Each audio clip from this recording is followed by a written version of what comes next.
Boa noite a todos. Que Jesus nos abençoe com sua paz. O nosso tema hoje são as 3 revelações. Revelações. A humanidade tem recebido revelações através dos tempos. Às vezes as pessoas que estão aqui encarnadas, os espíritos, nós que estamos aqui neste mundo, por nós mesmos, tomamos contato com a realidade da vida universal, no campo material, no campo espiritual, e descobrimos alguma coisa, não é? A criança, por exemplo, vai descobrindo a vida, o mundo. E nós, seres humanos, também. Pouco a pouco nós vamos entendendo alguma coisa a mais, conhecendo alguma coisa a mais dos processos e finalidades da vida. É assim que nós progredimos, conhecendo, sabendo, experimentando. Mas às vezes não podemos por nós mesmos conseguirmos algum conhecimento e que ele vai ser muito útil para nós, é necessário para nós. Mas se nos deixarem entregues a nós mesmos, isso vai demorar muito. Então a providência divina promove, proporciona para nós revelações. A palavra revelação vem de tirar de sob o véu, revelar, tirar debaixo do véu, porque lá está, mas a gente não percebe, a gente não entende, a gente não alcança. Quando tiram esse véu, a gente então descobre, não é? Essas revelações, quando são espirituais, elas se fazem através de médiuns missionários. São eles que servem de intermediários para que os bons espíritos que continuam no plano espiritual transmitam para nós aqui encarnados esses conhecimentos sobre as leis de Deus, a vida universal. Na Bíblia, no Velho Testamento, nós encontramos com frequência profetas, que eram exatamente os porta-vozes, esses anunciadores em nome de Deus, em nome da espiritualidade. Jesus mesmo foi considerado por muitos um profeta também, um porta-voz divino. De outra maneira que nós recebemos as revelações, é quando pessoas extraordinárias encarnam neste mundo. Encarnam para, convivendo aqui, nos demonstrarem essas realidades espirituais ou nos avançarem nos conhecimentos que sozinhos nós não iríamos conseguir. Então, por encarnação de espíritos superiores, nós também recebemos revelações. Mas todas essas revelações sempre são proporcionadas de acordo com o estado evolutivo do povo que a recebe. Porque se fosse uma revelação muito avançada, o povo não entenderia, seria inútil. Então todas as coisas vêm no tempo certo, quando a humanidade, aquele grupo, aquela nação, aquele grupo religioso pode entender aquela mensagem. Então aí ela se faz, não é? E ao longo da história da humanidade, os povos todos têm recebido revelações espirituais, adequadas à sua época e à sua gente. Essas revelações todas são respeitáveis. A compreensão que vai nos dar tolerância, não é? Para com outras religiões, outros grupos religiosos. À luz da doutrina espírita, nós entendemos todas essas revelações que muitas vezes deram origem a religiões são respeitáveis. Basicamente, o que é que elas falam? Elas são todas concordantes nos princípios básicos. Elas falam de Deus, da imortalidade, da justiça divina e da lei de fraternidade. Então nós encontramos isso em todas as religiões dignas desse nome. E grande número delas vieram por revelação espiritual. Agora, nós cristãos que moramos aqui no Brasil, não é? Podemos identificar, à luz do Espiritismo, 3 grandes revelações. Houve muitas mais, mas essas 3 apresentam um contínuo, porque nós somos uma civilização judaico-cristã. Não é verdade? Nós somos cristãos, mas como a história de Jesus está na Bíblia, então estão ligados, a Bíblia são os livros basicamente dos israelitas, dos judeus, então nós dizemos que somos uma civilização judaico-cristã. E por causa disso, nesse campo dos judeus e dos cristãos, nós temos então aí uma sucessão de 3 revelações, numa harmoniosa e progressiva ascensão dos ensinamentos. Elas representam, essas 3, o melhor conhecimento espiritual que nós podemos assimilar até agora. Quais são essas 3 revelações? A mosaica de Moisés, baseada em Moisés.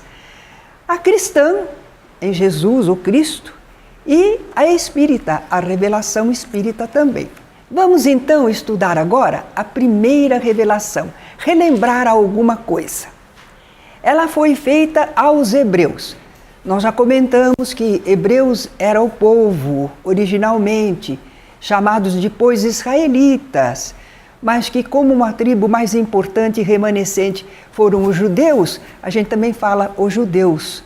Então estamos falando sempre do mesmo povo, não é? Essa primeira revelação, a de Moisés, foi feita aos hebreus. Foi feita por esse profeta, Moisés. Em que época?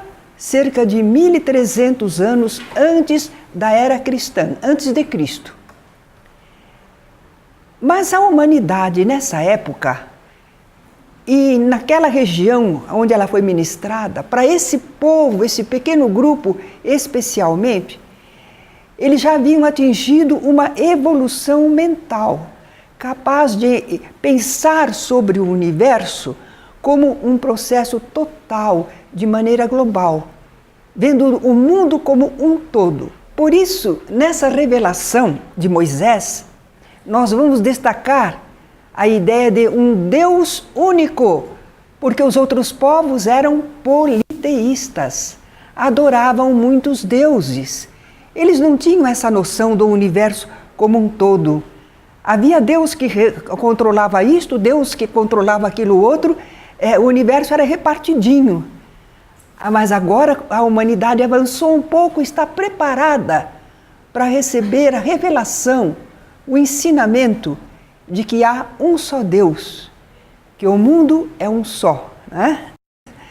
E além disso, essa revelação de Moisés também mostrava que esse Deus único que criou o mundo e todos os seres é amoroso, vela por eles. Há uma providência divina cuidando das criaturas. Então nós podemos perceber que essa revelação teve muita importância para o desenvolvimento da civilização nossa, não é? Claro que não alcançou a todos imediatamente, mas ela foi fundamental, a ideia já ficou e começou a se espalhar, não é? Mas Moisés, embora fosse um médium, um profeta, ele também era um líder para o seu povo. Nós conhecemos a história dele, né? Não precisamos repetir.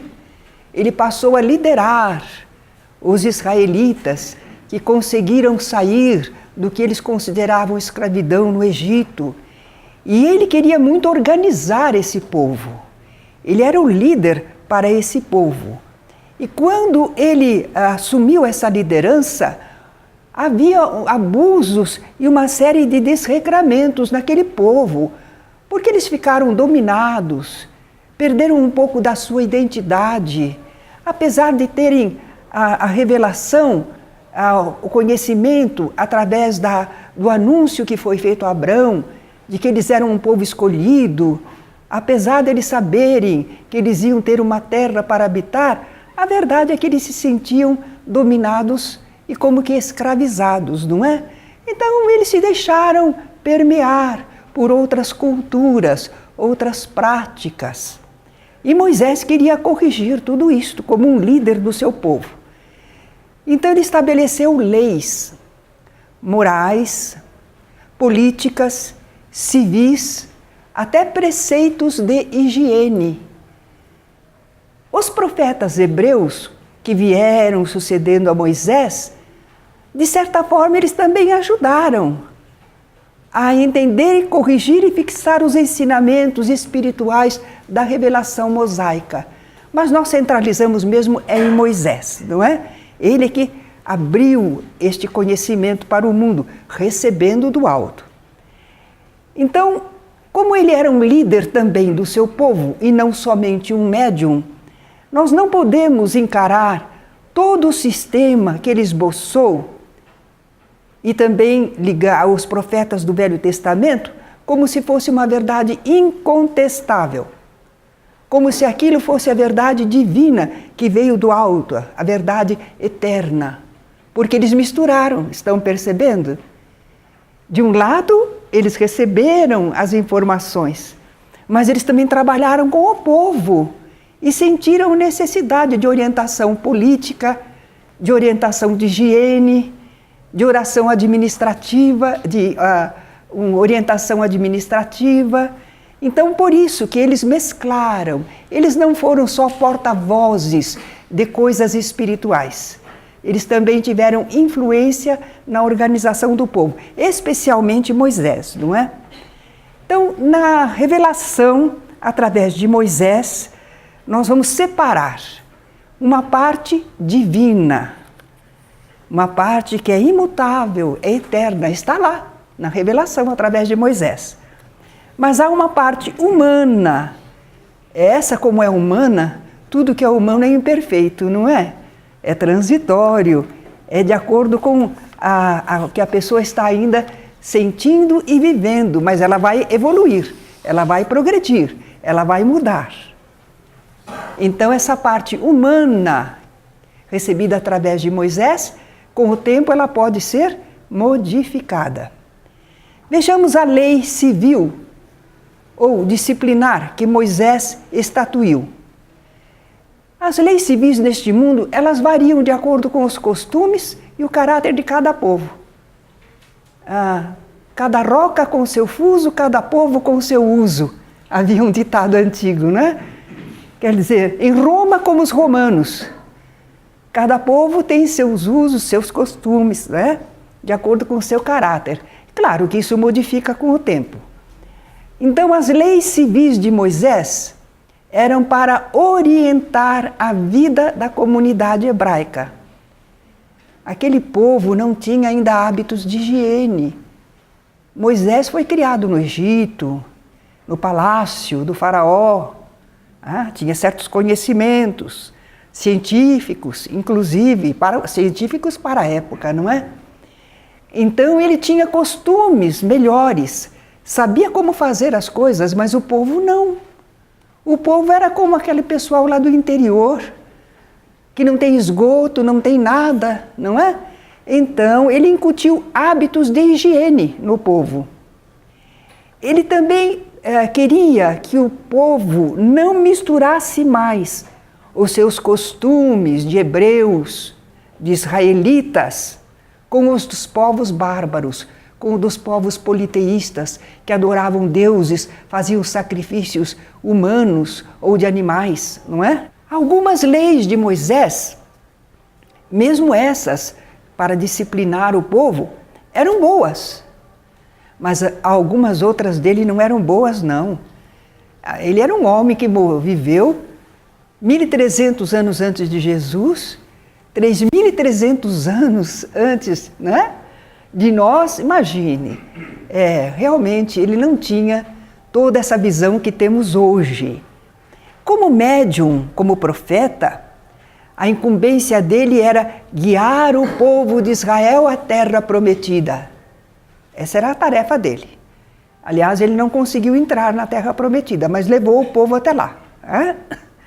Não conseguiu, diz uma lenda rabínica, porque ele duvidara de que a criatura humana pudesse entender aquelas leis e segui-las. Ah? Então, como ele duvidou, essa foi a falha dele. É uma lenda rabínica a respeito de Moisés. Então, como médium, ele atuava transmitindo as instruções do alto. Ele era o porta-voz do alto para dirigir aquele povo. 40 anos eles peregrinaram pelo deserto para depois chegarem a Canaã, não é? E quem é que recebia as instruções do alto para eles? Que os alentava, que os informava e ajudava a prosseguirem corretamente. Moisés era o médium, era o porta-voz. Mas ele era também chefe político, civil e militar. E nesse campo ele era muito zeloso da unidade nacional, da unidade religiosa do seu povo. E aí ele dava umas ordens que nem sempre estavam de acordo com a inspiração superior, não é? Nós vamos encontrar quando ele diz que Deus mandou, que Deus fala que precisa, e às vezes é para matar pessoas. Vencer os inimigos, mas pela violência. Não era propriamente isso, mas ele precisava conduzir o povo, não é? Nós vimos algumas de suas ordenações, e que não são lá de inspiração divina, na primeira aula sobre a Bíblia. Lá nós já mencionamos, vocês mais ou menos entendem e recordam. Agora vejam, por exemplo, no livro Deuteronômio, uma longa e terrível maldição anunciada para aquele que não quiser ouvir a voz do Senhor teu Deus, e não guardares e praticares todas as suas ordenações e as cerimônias que eu hoje te prescrevo, quer dizer, aconteceriam coisas terríveis para a pessoa. Ameaça divina, não é? Alguns livros antigos diziam assim: e aquele que alterar qualquer das palavras ou não cumprir, sofrerá as sanções divinas. Eles faziam assim mesmo, que era para ver se as pessoas seguiam direitinho, né? Não modificavam. Não adiantou muito. Entre as leis civis que Moisés estabeleceu, então nós vamos encontrar, por exemplo, olho por olho, dente por dente. Será que do plano espiritual falariam assim? Mas para o povo daquela época, se não houvesse essa lei que era usual em muitos povos, é a lei, a pena de talião, para um crime, a penalidade igual. Tirou o olho de alguém, então você também vai perder um olho. Você danificou o animal de alguém, então você também vai perder um animal. Coisas assim, olho por olho, dente por dente. Outra lei também que mostra isso, era quando ele proibiu o intercâmbio com os mortos. Por que ele proibiu? Nós já sabemos. Estava sendo feito de modo abusivo, para fins materiais, egoístas e imediatistas. E ele, como um líder daquele povo, ele precisava controlar. E ele não viu outro modo de controlar senão dizer: está proibido. Certo? Proibiu. Nós atualmente vivemos numa época em que o pessoal diz assim: é proibido proibir. E nós temos então que educar o povo, explicar, ensinar, não é? Estimular a fazer o que é certo, mas não dá mais para proibir, não é? Muito bom. Na revelação mosaica, nós vamos ver a lei divina. Vimos aí a parte política, a parte civil, mas vamos ver a lei divina. A lei divina, ele sempre recebeu direitinho e transmitiu. Faz até um contrassenso, às vezes, com o que ele decretava e o que vinha do alto. A gente percebe claramente o que era do homem e o que era da espiritualidade, não é? Nós vemos, por exemplo, o Decálogo, os 10 mandamentos. É uma moral natural, básica, invariável em todos os tempos e povos. Nós vamos encontrar essa necessidade básica para uma sociedade organizada. O respeito aos direitos dos outros, às pessoas. Senão não há um povo, senão não há uma sociedade, não há uma convivência, não é? Então, o Decálogo representa exatamente isso. o mínimo de lei, de respeito em relação, olha, nós vamos perceber, em relação a Deus e em relação aos semelhantes. 4 primeiros dos mandamentos dizem assim: não terás outros deuses diante de mim. Está relacionado a Deus. Não farás para ti imagem de escultura, não adorarás tais coisas, nem lhes prestarás culto. Não tomarás o nome do Senhor em vão.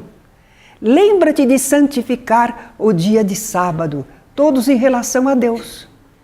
Mas os outros são em relação às pessoas, os semelhantes. Honra teu pai e tua mãe, não matarás, não cometerás adultério, não furtarás, não dirás falso testemunho, não cobiçarás a casa ou a mulher do próximo, nem coisa alguma que lhe pertença. Então os 4 primeiros para com Deus e o restante para com os semelhantes.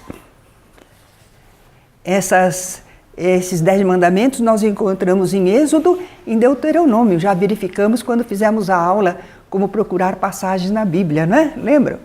Mas agora fizemos uma comparação para vocês que não está aí no livro.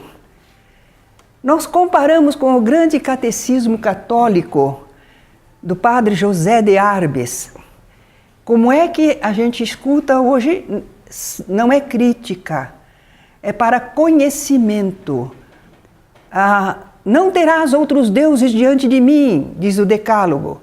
E eles puseram amar a Deus sobre todas as coisas. Tem um senso, não é? Agora o segundo: não farás para ti imagem de escultura, não adorarás tais coisas, nem lhes prestarás culto. E foi um problema para a Igreja Católica, porque tinha as imagens, a representação divina, não é? Olha Michelangelo lá na Capela Sistina, fazendo a figura de Deus, dando a mão ao homem, não é? Então, está a representação de Deus. Lá disse que não farás para ti imagem de escultura. Não era para reproduzir nada que fosse espiritual. E então, como é que ficava para a Igreja Católica? Se eles possuíam imagens, esculturas, aí eles suprimiram. Eles não mencionaram isso, puseram no lugar: não tomar seu santo nome em vão. Mas isso estava lá como terceiro: não tomarás o nome do Senhor em vão. Mas aí defasou um, não é? O quarto vai corresponder agora ao terceiro: santificar o dia de sábado. Eles não guardam o sábado, mas a lei era para respeitar um dia da semana, pelo menos, não é? Então eles puseram domingos. E também as festas de guarda, festas religiosas importantes para o catolicismo. Honrar pai e mãe, eles puseram também honrar pai e mãe, mas já defasado ainda. Não matarás também, não cometerás adultério, eles puseram não pecar contra a castidade. Não furtarás, não furtar, não dirás falso testemunho, não levantar falso testemunho. E agora, para empatar, eles acharam um jeito, onde diz não cobiçar a casa ou a mulher do próximo, eles puseram não desejar a mulher do próximo. E em seguida criaram outro, não cobiçar as coisas alheias. Agora empatou 10-10, certo? Mas eles suprimiram um do Decálogo e repartiram um no final para completar a conta, não é? Bem, essa foi a revelação de Moisés, alguma coisinha que a gente conheceu a respeito, não é? Então sabemos que é uma revelação que tem uma parte divina e outra parte humana. A parte divina, respeitável, perdura. A parte humana, a gente nota as discrepâncias e deixa de lado, não é? Agora vamos para a segunda revelação, a do Cristo. 1300 anos depois, é interessante, há um intervalo grande entre as revelações. Porque ela está me lembrando ali que a revelação de Moisés anuncia a vinda do Messias. Porque todas as revelações são assim, elas sabem que não são para sempre, que elas estão dando uma parte. Então elas anunciam a continuidade, o que vem depois. No caso de Moisés, ele já anunciava que o Senhor enviaria o Salvador, o Redentor para o povo, né, para o futuro. E foi mesmo isso que aconteceu cerca de 1.300 anos depois. Por que não aconteceu logo? Ora, não aconteceu logo porque houve aquela revelação, o povo tem que assimilar, viver, adotar. Sabe, isso demora.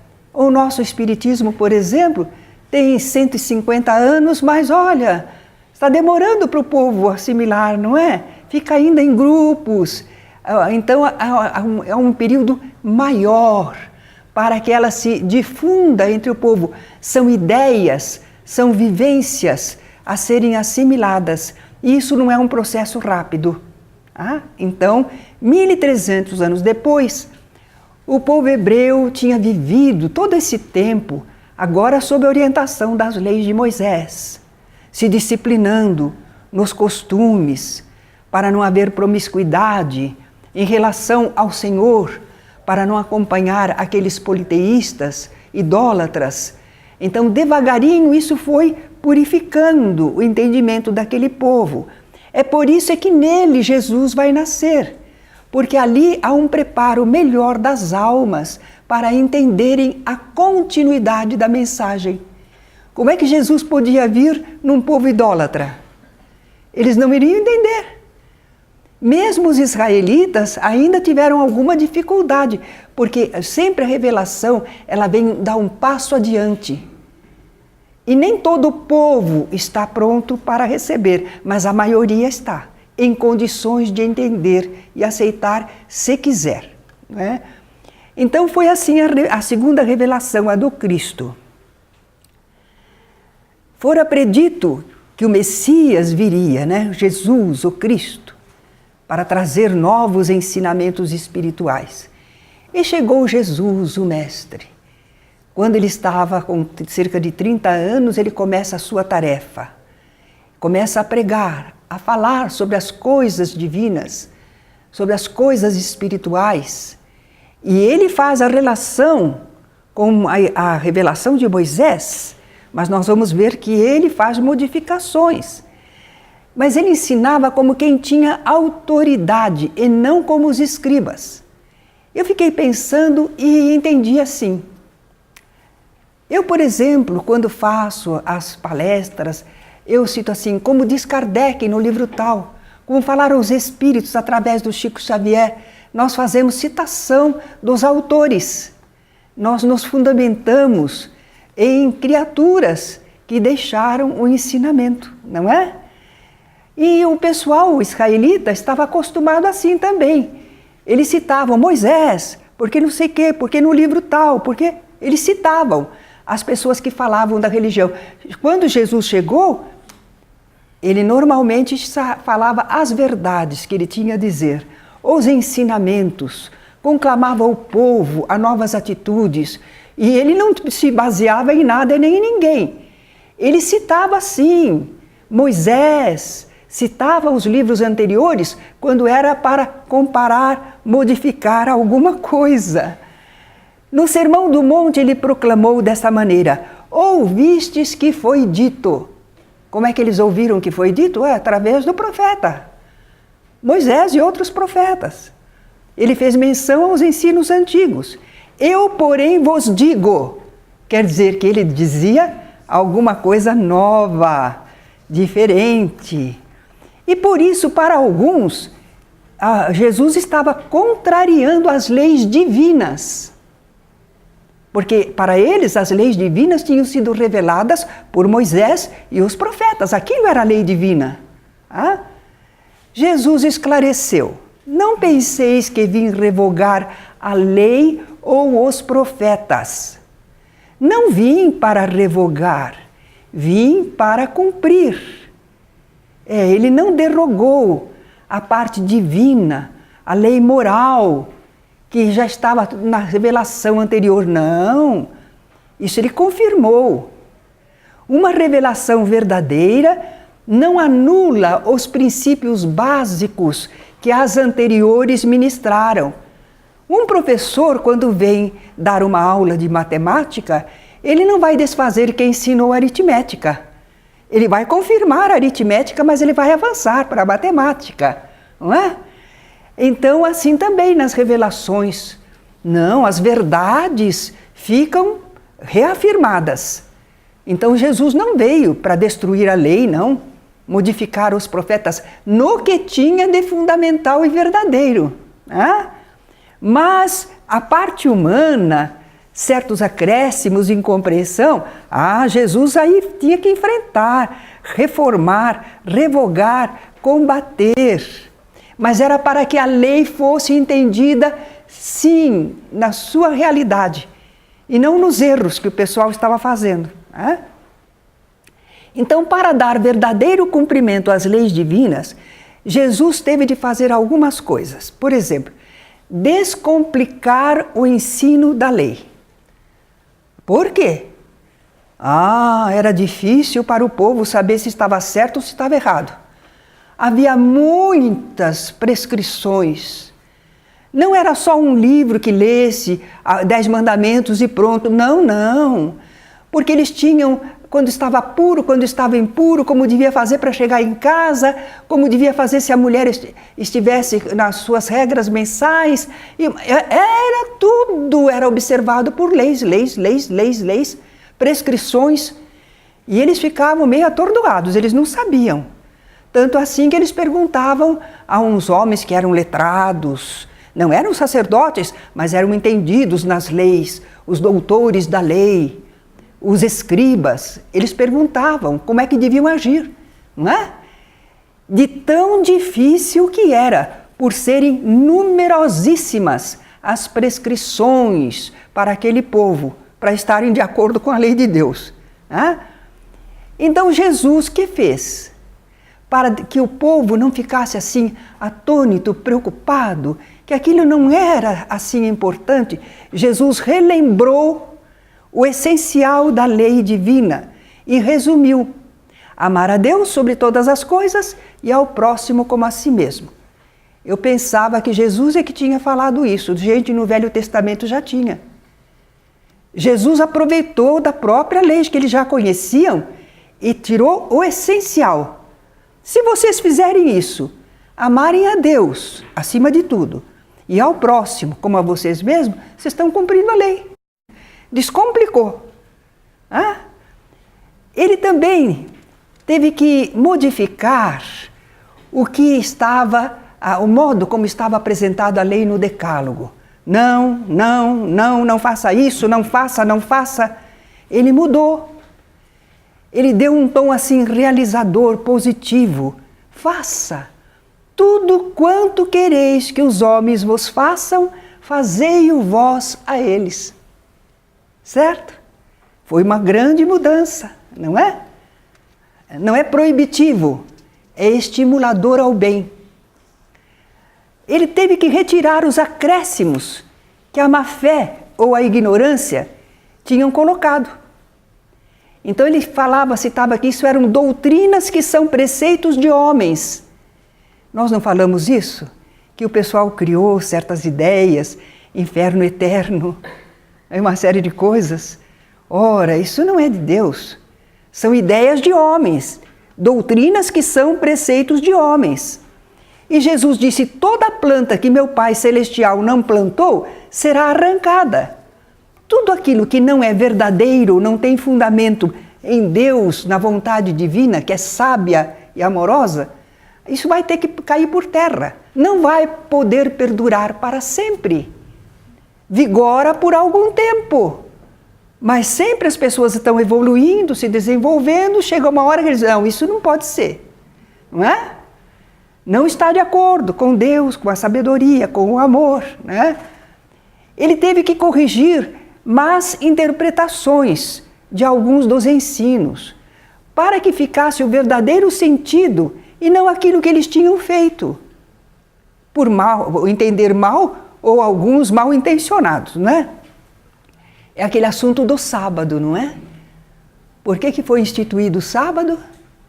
Para que as pessoas tivessem um dia ao menos na semana para pensar nas coisas espirituais. para parar ali de material e cuidar da alma. Pelo menos um dia por semana. Para aquele povo meio rude, né? Estava bom. Mas nós estamos aprendendo que a gente adora a Deus, ama a Deus em tudo, sempre. E a gente vai regulando o tempo de trabalho e o tempo de descanso, como as nossas leis civis, inclusive, estão fazendo, não é? O tempo de trabalho, o tempo de repouso, o tempo de férias. Então era isso. O sábado foi estabelecido, disse Jesus, por causa do homem, para beneficiar a criatura, para não deixá-la vivendo só para a matéria, e não o homem por causa do sábado. E não o homem ficar tolhido no sábado, não podia trabalhar. Jesus curou uma pessoa no sábado, eles achavam que era trabalho, não podia. Jesus estava errado, estava alterando a lei, estava contrário à lei. Aí Jesus explicou. O sábado foi estabelecido por causa do homem, e não o homem por causa do sábado. Estava corrigindo o entendimento deles, não a lei. A lei era boa, mas o entendimento que eles tinham da lei era para não o trabalho remunerado, o trabalho material, o trabalho para ganhar mais na vida, mas o serviço de amor ao semelhante, esse não estava proibido, não. Ele procurou desenvolver e adaptar os ensinos ao grau de maior adiantamento moral do povo, para que eles tivessem assim um estímulo a uma conduta mais evoluída, como se fosse um convite, um passo à frente, não é? Eles tinham aprendido: amarás ao teu próximo e aborrecerás ao teu inimigo. Mas Jesus, no Sermão da Montanha, como é que ele fala? Ele fala para amar ao inimigo, fazer-lhe o bem, orar por ele, não é? Que mensagem diferente! Quer dizer, eles já tinham aprendido uma certa disciplina, já eram um povo que se sentia unido, era um povo que já não fazia aquelas ofertas aos ídolos. Tudo bem, tem a ideia de um Deus que não precisa representar com imagem nenhuma, formidável, não é? Já tem muito, mas espera, agora estavam ficando presos à história, aos nossos nós amamos, os outros são gentios, não são do povo eleito do Senhor. E ele então está modificando, que mesmo que a pessoa seja como o nosso inimigo, queira nos maltratar, nos ofender, nós devemos amar essa pessoa, filho de Deus, procurar fazer-lhe o bem, orar por ele, não é? A gente não faz isso ainda hoje. Se uma pessoa tiver um problema com alguém, a pessoa vai ficar comentando com todo mundo: você viu o que essa pessoa faz para mim? Mas não lembra de Jesus, que mandou orar pela pessoa. Uma grande lei, uma grande regra. Porque se a pessoa não tiver uma ajuda espiritual, aí que ela não sai da situação. E nós ficamos nos alimentando na agressão mutuamente. Mas Jesus, então, orientou para dar um passo adiante, só que nós ainda não demos. Estamos tentando, às vezes a gente lembra. Estender a mensagem a todas as criaturas, porque eles achavam que aquelas manifestações espirituais eram só para eles. O povo eleito, o povo escolhido por Deus. E Jesus dizia: ainda tenho outras ovelhas que não são deste aprisco. A mim me convém conduzi-las, elas ouvirão a minha voz, haverá um rebanho e um pastor. Quer dizer, ele sabia que a mensagem dele não era só para os israelitas, era para a humanidade, né? Que outras pessoas também tomariam conhecimento e adeririam à sua liderança, à sua orientação espiritual. Jesus ainda explicou uma coisa interessante. Ele disse: todos os profetas e a lei até João profetizaram.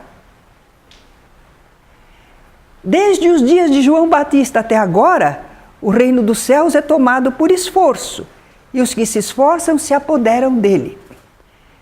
Quer dizer que está mudando a situação. Até aquela hora, os profetas do passado e a lei de Moisés tinham pontificado. Mas agora João o Batista entrou em cena. Começa o trabalho por uma nova mensagem, uma nova revelação. Começa com João Batista. Ele já faz o anúncio do Messias chegando, ele já dá umas orientações. Quem tiver 2 túnicas, dá 1 para quem não tem nenhuma. Quem tiver alimento, reparta também. Aos soldados, que não prejudiquem as pessoas. Aqueles que eram os coletores de impostos, para que não tirassem a mais do povo. Ele já deu algumas orientações. Quer dizer, não é para consultar lá a lei. Já tem possibilidade de pensar e entender o que é certo e fazer, se quiser, se esforçar por fazer, voluntariamente. Não é mais imposição. Se você não fizer isso, você é castigado. Agora é uma outra mensagem, não é? O reino dos céus é tomado por esforço voluntário. Se você quiser, você se esforça para cumprir esse entendimento que você tem. Os que se esforçam se apoderam do reino, alcançam vivência espiritual superior. Jesus ensinou muito, ensinou bastante, mas ele ainda não podia dizer tudo declaradamente. Muitas coisas tenho para vos dizer, mas vós não as podeis suportar. Ainda não. Não dava. Para o entendimento deles, não formaria sentido. Eles já estavam achando difícil assimilar o que Jesus deixou. Os próprios discípulos, de vez em quando, perguntavam: Senhor, o que quer dizer isso, não é? Mesmo aqueles que estavam interessados em acompanhá-lo. Era preciso aguardar maior amadurecimento do espírito humano, o progresso do conhecimento científico, os costumes se abrandarem, não é? Então, quando Jesus está se despedindo dos seus apóstolos, ele não vai estar mais ali com eles, mas ele se preocupa que eles possam perdurar no cumprimento dos seus ensinos. Se me amais, guardai os meus mandamentos. Sim, porque se eles derivassem, não ficariam no clima espiritual e no conhecimento para receber o que ele ia mandar. Se me amais, guardai os meus mandamentos. Quer dizer, continuem vivendo por estas coisas que eu ensinei. E eu rogarei ao Pai, e Ele vos enviará outro Consolador. Daqui a pouco nós vamos explicar tudo isso. Vamos ler como está lá. A fim de que fique eternamente convosco o Espírito de verdade, que o mundo não pode receber, porque não o vê e absolutamente o não conhece. Mas quanto a vós, conhecê-lo-eis, porque ficará convosco e estará em vós. Porém, o Consolador, que é o Santo Espírito, que meu Pai enviará em meu nome, vos ensinará todas as coisas e vos fará recordar tudo o que vos tenho dito. Na ceia pascual, quando Jesus fala isso, ele está anunciando uma sequência na assistência e revelação espiritual para a humanidade, futuramente. Toda revelação é assim. Sempre anuncia o que vem depois. E Jesus fez isso. Mas vamos entender bem. Eu pus aqui, vamos fazer um parêntese para analisar esse tal Consolador prometido por Jesus. Vocês já ouviram essa expressão, não ouviram? O Espiritismo é o Consolador prometido por Jesus. Vamos entender bem isso? O termo Consolador foi traduzido assim, mas em grego é Paráclitos e em latim Advocatus. Então é um pouco diferente de Consolador, hein?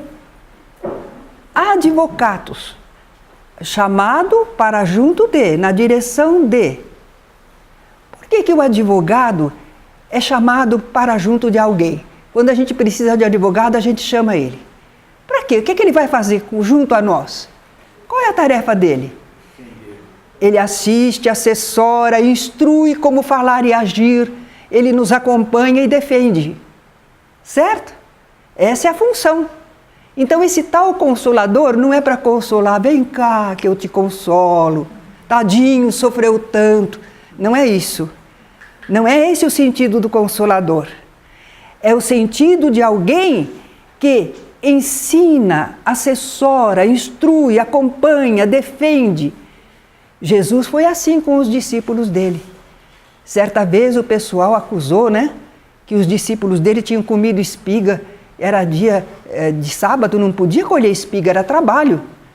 E Jesus defendeu, falando de situações que tinha lá do Davi com os pães da preposição. Citou histórico, para mostrar que quando é necessário, pode. Ele defendeu os seus apóstolos. Em várias situações, ele esclarecia. Quando os discípulos dele estavam alegres, não é?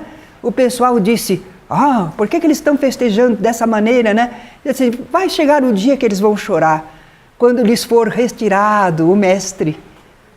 Aí os discípulos iam chorar. Agora é o momento deles se alegrarem. Jesus defendeu várias vezes os seus apóstolos e os instruía o que fazer, como fazer, quando fazer, onde ir trabalhar. Jesus era esse advocatus, esse paráclitos. Claro que ele também consolava, mas não especificamente, não é? Então, esse consolador no sentido de advogado não é Jesus, porque ele falou que é outro. É outro consolador, é outro advogado. E ele também não é uma pessoa. É um elemento espiritual, porque ele diz que vai ficar para sempre. Ninguém fica para sempre junto de nós. Encarnado não, Ser espiritual sim, Então é algo espiritual. Mas não é um espírito qualquer. É o Espírito de verdade, Espírito Santo, Santo Espírito. Não é? É bom espírito, espírito de verdade sincero. Ele diz que o mundo não o pode receber, porque não o vê nem o conhece. As pessoas apegadas aí no mundo, às coisas materiais, não creem em espírito, não. A pessoa diz assim, eu não vejo espírito, só creio naquilo que eu vejo. Então, não vê nem o conhece. Por isso não pode receber essa manifestação espiritual. Por isso que o mundo não pode receber. Mas quanto aos apóstolos, vós o conheceis. Claro que conheciam. Eles já trabalhavam com a mediunidade, não é? Eles contavam com a assistência de bons espíritos. Vós o conheceis porque habita convosco e estará em vós. Através da mediunidade, eles estariam em ligação constante, não é? Sobre esse advogado ou consolador, Jesus disse mais. Ele vos fará lembrar de tudo o que vos tenho dito. Nossa, por quê? O povo ia esquecer. Ou precisava reafirmar. Não é? Não é o que nós fazemos? Nós não revivemos, repetimos a mensagem de Jesus? Não pode esquecer, não é? Vos ensinará todas as coisas, vos guiará a toda a verdade. Quer dizer que aquilo que a gente não tinha entendido, que a gente teria interpretado erroneamente pela ignorância ou má fé, nós agora teríamos a oportunidade, com esse advocatus, com esse advogado, ele relembraria para nós, reafirmaria, e vos anunciará as coisas que hão de vir. Porque com o progresso do conhecimento humano, precisaríamos novas informações, novas revelações, não é? Precisaríamos explicação melhor de tudo aquilo que Jesus falara, às vezes aludira por alto, não é? Ou nem pudera falar nada. Agora, esse advogado, em nome de Jesus, poderia fazer. nós então, espíritas, quando nós estudamos a doutrina, a gente vai reconhecendo no Espiritismo, na doutrina dos Espíritos, o tal de Consolador prometido por Jesus. Porque a gente vê, é a terceira revelação, está revivendo e dando continuidade ao cristianismo, ampliando o nosso conhecimento, não é? Mas algumas pessoas dizem, não. O Consolador já se manifestou no dia de Pentecostes. Aquele dia que houve grande manifestação, não é? Que os apóstolos estavam reunidos, que tiveram aquelas línguas de fogo sobre suas cabeças e falaram em línguas diferentes, não é? Sobre as grandezas de Deus. Realmente houve uma grande manifestação espiritual. Houve sim. Mas será que os espíritos só falaram naquele dia? E acabou? Não é? Os Espíritos do Senhor continuaram se manifestando na humanidade, se comunicando com os adeptos de Jesus, não é? Conforme a promessa do próprio Mestre, onde 2 ou mais pessoas estiverem reunidas em meu nome, eu aí estarei com elas. Jesus se faz presente através dos seus mensageiros, não é? Através da sua doutrina relembrada. Mas, apesar disso, posteriormente, passaram os anos, foi lá pelo século IV que começou a ficar a coisa complicada. 400 anos. O Espiritismo não tem 400 anos, hein? E já por aí muita gente está querendo modificar. Imagine 400 anos de cristianismo que se espalhou pelo mundo, onde havia outras religiões, outras formas de pensar. Que miscelânea! Que confusão! Alguns conseguiram entender a mensagem e mantê-la, mas uma grande maioria misturou bastante, não é? Então, nós vamos ver assim, que as pessoas lá no século IV, por exemplo, haviam estruturado a religião em torno de Jesus, em torno da história do Novo Testamento, mas colocando muita coisa a mais. Naquele livro, A Esquina de Pedra, do Wallace Leal Rodrigues, mostra bem como é que chegaram as infiltrações, as modificações. O cristianismo chegou a Roma. Roma era politeísta, tinha os templos com as vestais, com as imagens, com os deuses. E eles foram invadidos pela religião cristã, mas eles também invadiram a religião cristã, certo? E misturaram a deles com o cristianismo. E aí então foi se estruturando uma igreja que diz que é a única, que é a verdadeira. Não estou criticando, estamos estudando.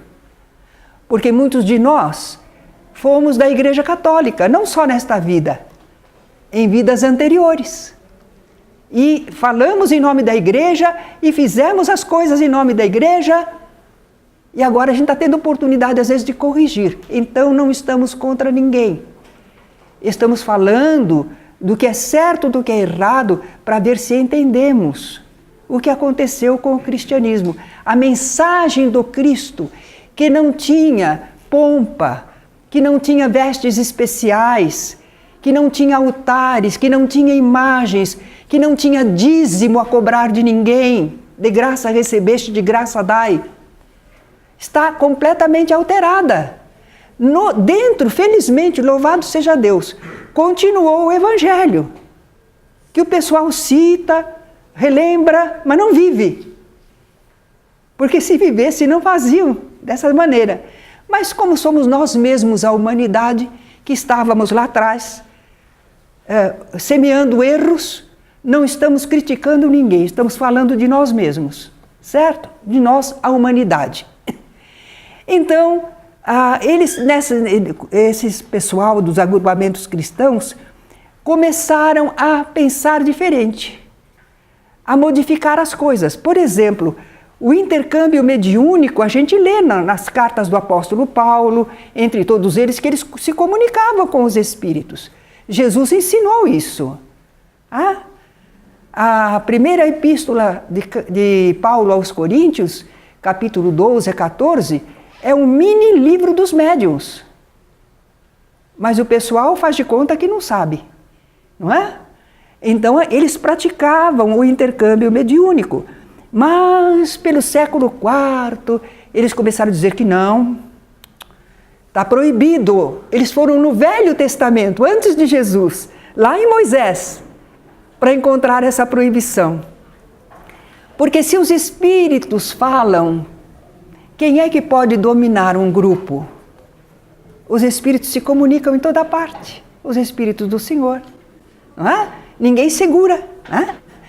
Mas eles modificaram essa situação, proibiram.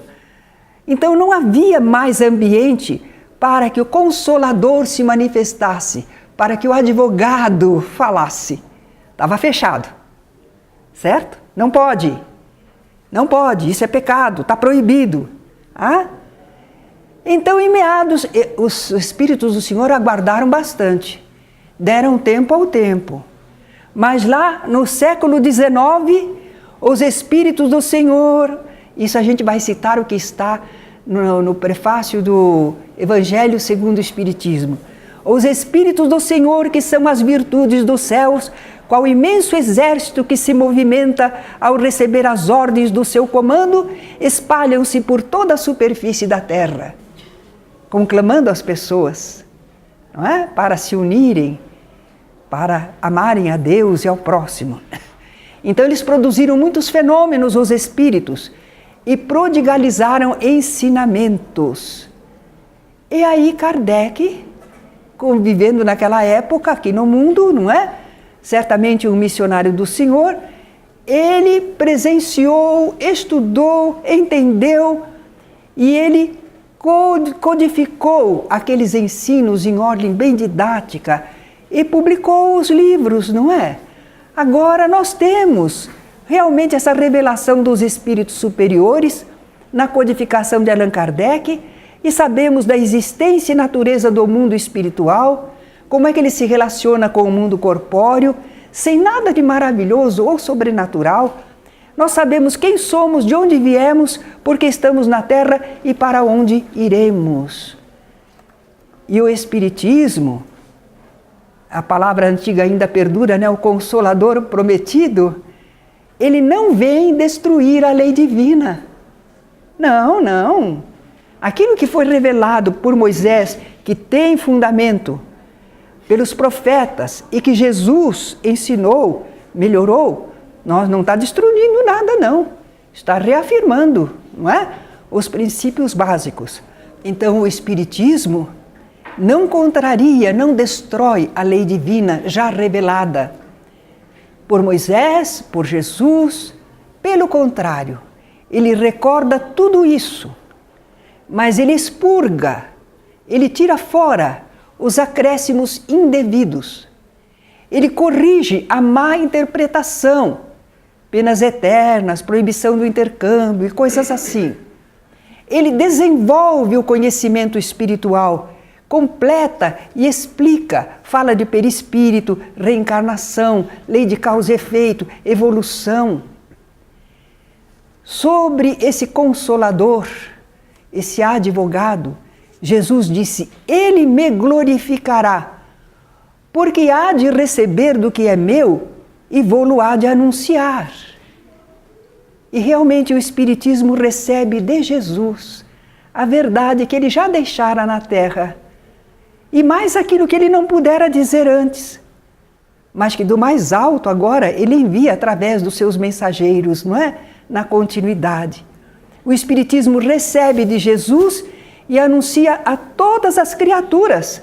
Jesus não falou que tinha outras ovelhas que não são deste aprisco? Para a humanidade toda. E ele não impõe nada ao Espiritismo. Ele convida ao exame pela razão. Exatamente como Jesus fazia. Jesus dizia, ouça quem tem ouvidos de ouvir, veja quem tem olhos de ver. Ele não impunha. Ele informava e convidava a pessoa, não é? O Espiritismo apresenta-se em tríplice aspecto: ciência, filosofia e religião, porque assim ele atende a todas as possibilidades e necessidades do pensamento e da ação da humanidade. Há pessoas que vão gostar do aspecto científico, outras do aspecto filosófico, outras vão se ligar pela religião, todas elas recebem alimentação espiritual. O Espiritismo preconiza uma aliança da ciência e da fé. Antigamente o pessoal achava isso impossível. Como? A ciência é materialista? A fé, ela fala, você tem que crer mesmo sem ver. Como é que pode unir os dois? Mas o Espiritismo está mostrando que são duas alavancas da inteligência humana. Uma está revelando as leis do mundo material, a ciência. E a religião está revelando as leis do mundo moral. Elas não precisam se contradizer, porque com o tempo, elas se apoiando mutuamente, os conhecimentos vão se unir. Porque são leis de Deus que regem a matéria, leis de Deus que regem a vida espiritual. No fundo, elas vão se encontrar, vão se unir. Agindo assim, o Espiritismo atrai para os verdadeiros princípios da lei de Deus e consola pela fé e esperança. Tem um aspecto de consolação, mas tem também o aspecto de conhecimento e entendimento das leis divinas. Então nós temos no Espiritismo uma conjugação de revelação divina, porque a iniciativa é dos Espíritos. Sim, vem do alto. Toda revelação vem do alto, não é? Mas nós temos aí uma elaboração humana, uma parte humana de pesquisa, análise, conclusões, aplicação. Nós estamos sempre procurando no Espiritismo. E agora, como é que a gente faz? Tem clonagem. Como é que é? E diante disso, como é que faz? Diante dos fenômenos que aconteceram na Terra, esses terremotos, cataclismas, comportamento das criaturas, comportamento doentio, nós estamos aplicando o Espiritismo para entender todas estas coisas. Mas o Espiritismo também ainda não disse tudo, porque ainda há muita coisa a mais para se saber espiritualmente. A humanidade continua em progresso. E é por isso que o Espiritismo, a revelação espírita, tem um caráter progressivo. O Espiritismo admite que pode se modificar. Se por acaso houvesse um erro no que ele afirmou, ele se modificaria. Até agora ninguém achou, né? Até agora não deu, porque os espíritos falaram acertadamente e Kardec codificou acertadamente. Agora, com esses livros que estão surgindo por aí, que dizem que é mediúnico e que falam cada coisa que não tem fundamento, mas isso não é espiritismo, não é? São livros mediúnicos, não tem consenso universal, ainda não está incluso na doutrina. Para incluir na doutrina precisa ter consenso universal. Então, o que tem consenso universal na doutrina não sofreu nada com o progresso da humanidade, porque são leis básicas, não é? Mas pode ser que venha algum conhecimento maior e que precise também incluir nos princípios espíritas, se for esse o caso, como não? Mas tem que passar pelo crivo da razão, da verdade. Nós não podemos aceitar qualquer coisa e querer colocar no Espiritismo, não é? Bem, nós falamos de 3 revelações.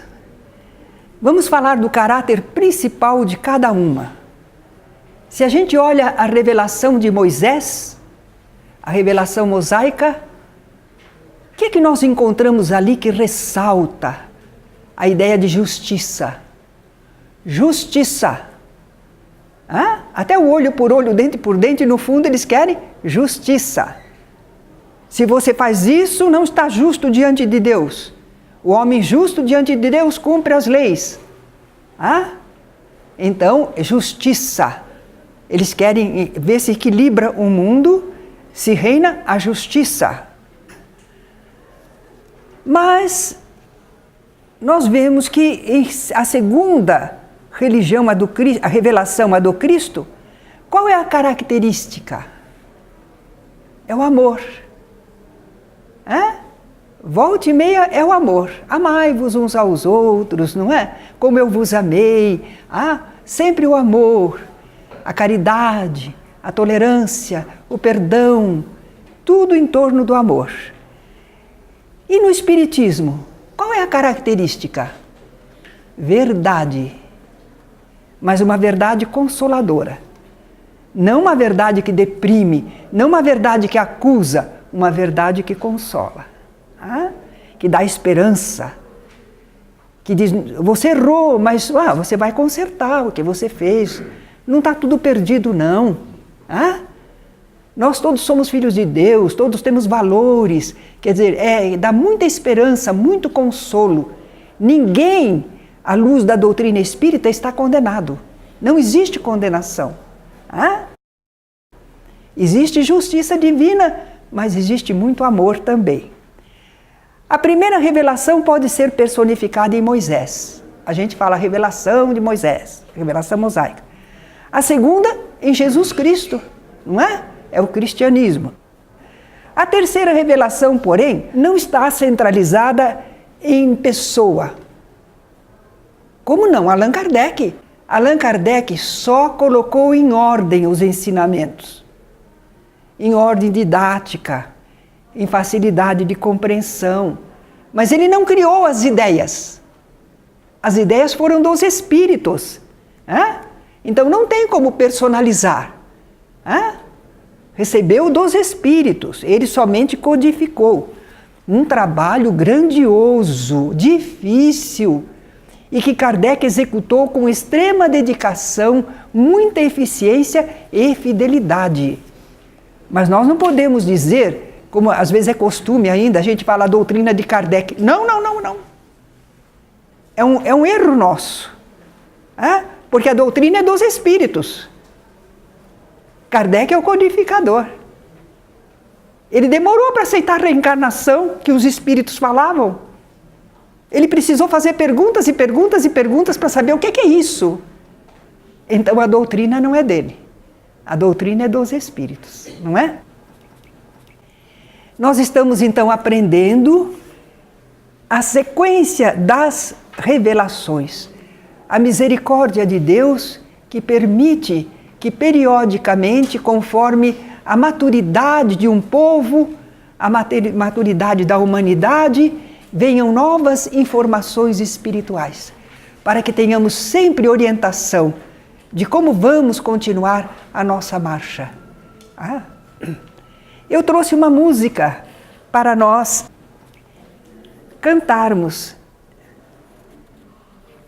Tem mais? Aí ela vai distribuir de lá. É do Álvaro Rosman, lá de Ponta Grossa. Ele foi um maestro. Esse maestro criou um coral num lar de meninas e veio aqui em Campinas, eles gravaram, eu tenho um long play deles, 2 long plays. O Evangelho cantado à luz do Espiritismo, peças que ele foi inspirado e fez, né? Canções lindas, falando de Evangelho, falando do Espiritismo também. E ele trouxe um grupo de meninas que cantavam a 4 vozes. E com a filha dele tocando piano e um solista que tinha a voz do Carlos Galhardo, do Francisco Alves. Foi linda a apresentação deles aqui neste nosso salão. E essa é uma das músicas que ele compôs para falar das 3 revelações. Singelinha, todas as músicas que ele fez é para o povo cantar. Não é uma coisa para se apresentar, para ele mostrar a sua arte. Era para servir ao movimento espírita. Então vamos lá. Revelou Moisés, o médium hebreu, que Deus é justiça, o mundo aprendeu. Também é amor, revelou Jesus, exemplificando nos braços da cruz. Moisés, Jesus, revelam justiça e amor. Moisés, Jesus, revelam justiça e amor. Para completar, quem quer liberdade precisa aprender inteira verdade. No Espiritismo, o Consolador, na voz de Kardec, o codificador. Moisés, Jesus, revelam justiça e amor. Verdade, verdade, na voz do codificador. É bonitinha, não é? Servia para fixar as aulas na evangelização. Hein? Deu para aprender a cantar a musiquinha? É fácil, né? Muito bom. Agradeço a todos pela atenção.